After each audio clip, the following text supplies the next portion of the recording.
Hey guys, and welcome back to Reading with Mo. Today we're going to be doing a book haul. I'm going to show you the books that I have collected over the past couple of months since I last did one of these.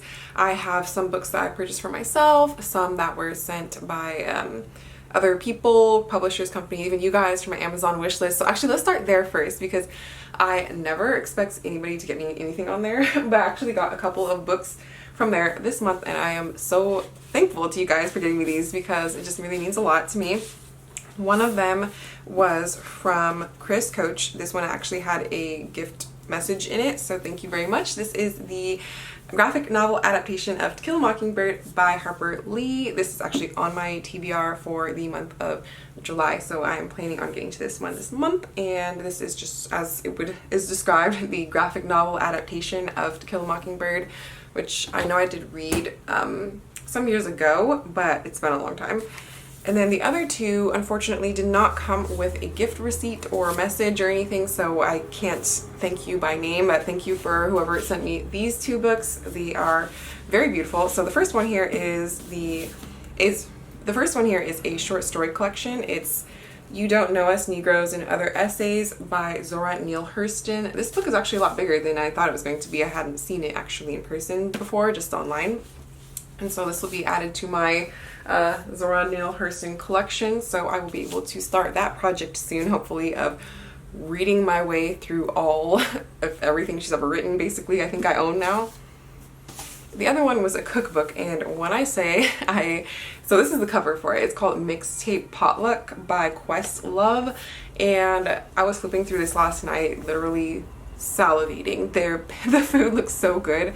I want to make literally every recipe in here. Like, I am going to probably try and attempt to cook my way through like every recipe in this book because everything in here just looks like so amazing. Next we'll get into books that were sent to me by publishers, which I have a couple of. The first one is an ARC, which is bad because I've not gotten to this yet and actually came out in April, and that is Unmasked: My Life Solving America's Cold Cases by Paul Holes with Robin Gabby Fisher. This is published by Celadon Books. Both of these ones I'm going to show you guys they are sent to me from Celadon. This book is from the detective who found the Golden State Killer, and it's a memoir investigating America's toughest cold cases and the rewards and toll of a life-solving crime. So I remember that's why I accepted this one as an ARC, because I do live in the area of the Golden State Killer, and so I wanted to just read some more about that case and everything, because I remember hearing about it and stuff on TV, but I don't know a lot of like details and stuff.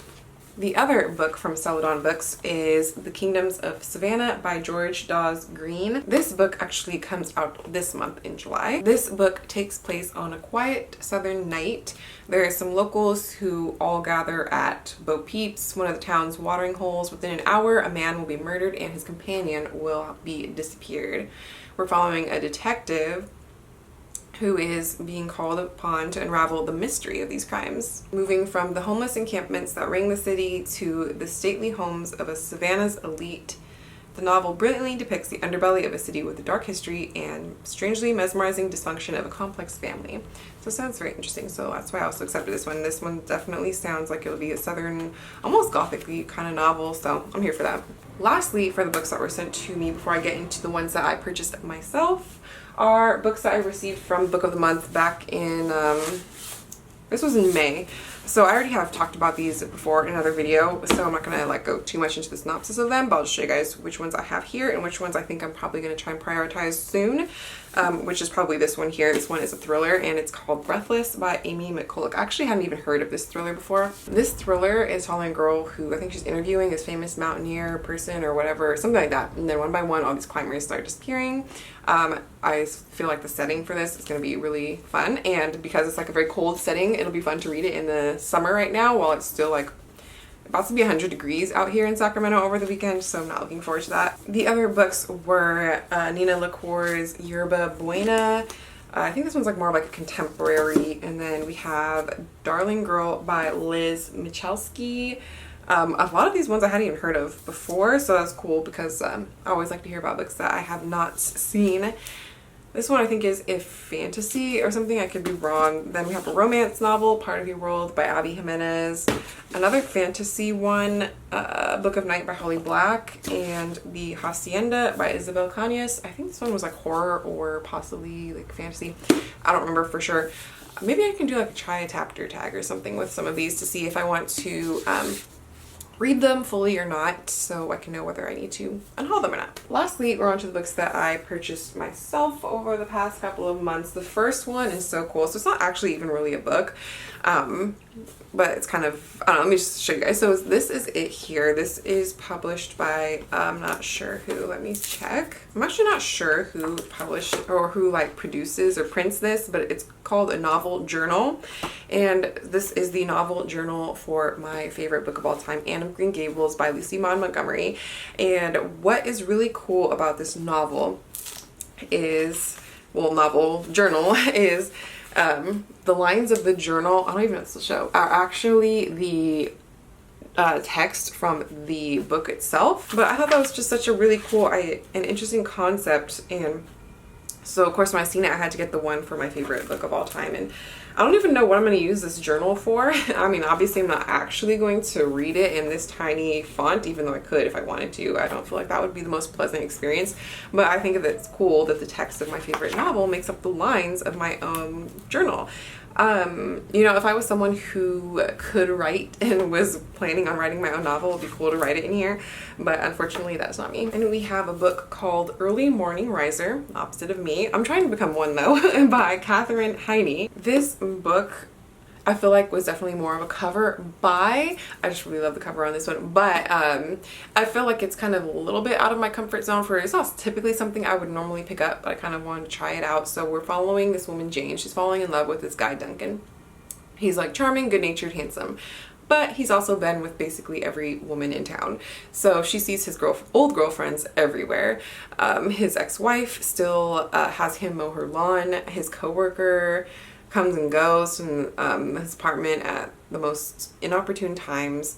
Jane's ideas of love and marriage change after one terrible car crash, and soon her life is permanently intertwined with Duncan's, his ex-wife's, and then the ex-wife's new husband, and she knows that she will never have Duncan to herself. So I'm really interested to see what happens in this book and if I like it or not, you know, and I'll definitely let you guys know.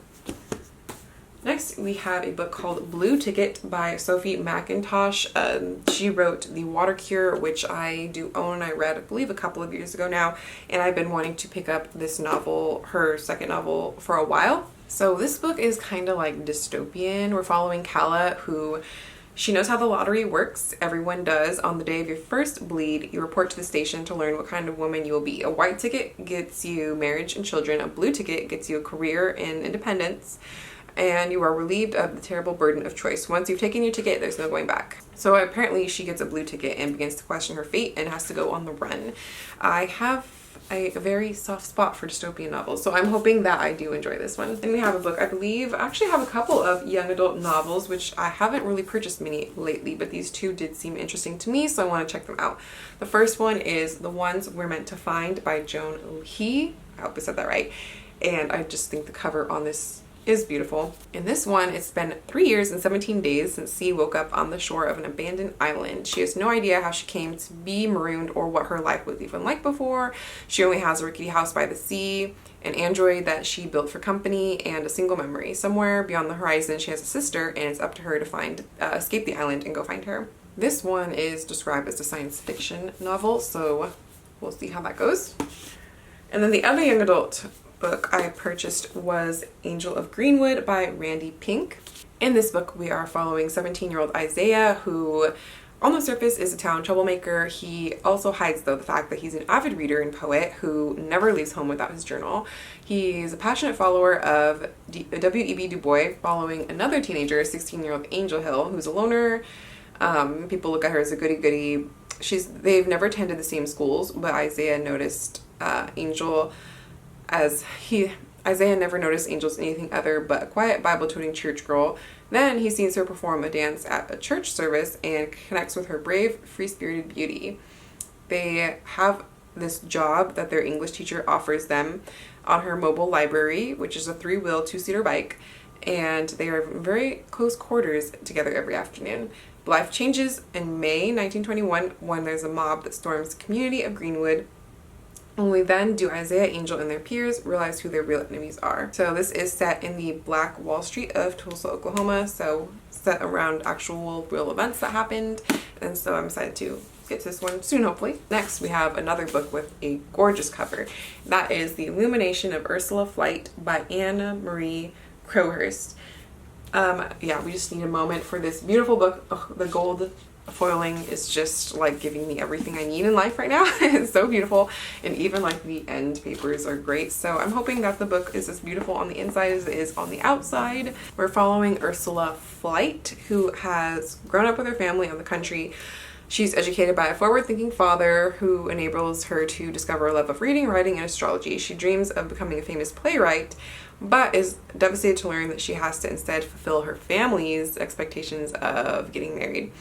She's trapped and lost, but she plans her escape, but her freedom is going to come at a price. This one is described as like a coming-of-age story. It's set during the glittering world of a Restoration-era theater. This is also the author's debut novel, so hopefully it's good so I can check out some more. I actually don't even know when this book came out. It looks like this book was published in 2018, so maybe if I like it, then I can see if the author has published anything since then. And then last but not least, we have the final book, and that is Light Seekers by Femi Kayode. I actually seen this book at Barnes & Noble, I think back in like December or something, and I was in the checkout line. It was during that 50% off sale, and I didn't get it though, and then I always regretted not getting it, and so I'm glad I finally have it now, because I looked up the synopsis later because it was kind of the cover that drew me in. I wanted to see what the book was about, and it's described as a thriller, so I looked up the synopsis and decided I did want to read it. We're following an investigative psychologist who travels to a Nigerian town to uncover the truth about the murder of 3 university students. That's all I need to know. That sounds very interesting. I don't want to read too much into the details and possibly be spoiled for stuff, because you know they like to do that sometimes in synopsises. I can't say that word, but you know what I'm talking about. So those are all of the books I wanted to share with you guys today. Somehow I'm gonna have to manage to fit them onto my shelves. Lately, like for the past couple months, these have just been sitting in a pile on the side of my bed, so now I'm going to have to hopefully figure out where to put some of these. Honestly, some of them probably going back in a pile on the side until I can make some more room for them, but we'll see. I am very thankful and glad to have been able to purchase these books, for those who sent me books, and yeah, just thank you guys so much for watching my channel, supporting my channel. Don't forget to like, comment, subscribe if you want to see more content from me, and that's it. I will see you guys in the next one. Bye!